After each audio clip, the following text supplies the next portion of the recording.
வணக்கம் உறவுகளை பாருங்க, உச்சிக்கு வந்துட்டோம். இப்போ என்னத்தை பார்க்க போகிறோம்னு சொன்னால், இந்த ஐஸ் சறுக்கிற இடத்துக்கு வந்துருக்குறோம். இந்த ஐஸை இந்தமாரி மட்டம் அடிக்கிறான்னு சொல்லி ஒரு மிஷின் செய்ய போது அதை தான் பார்க்க போகிறோம். வாங்க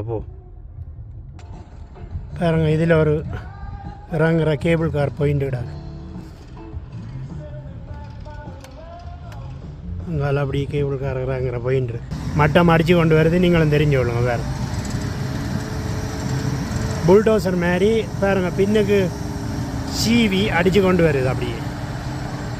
அப்படி வடிவாக இருக்குது. வேறு இந்த அடுத்த மிஷின் வருது. வேறு பார்த்து நீங்களும் தெரிஞ்சவள். இன்றைக்கு இது கோரம் வந்தது. பாருங்க, மினாக்கட் 3000 அடி உயரது. இதா போகுது, அடித்து அள்ளியோண்டு. நன்றி, வணக்கம். மீண்டும் ஒரு வீடியோவில் சந்திப்போம். ஸ்ரீசிலிருந்து கிருஷ்ணா. லைக் பண்ணுங்கள், ஷேர் பண்ணுங்கள், சப்ஸ்கிரைப் பண்ணுங்கள்.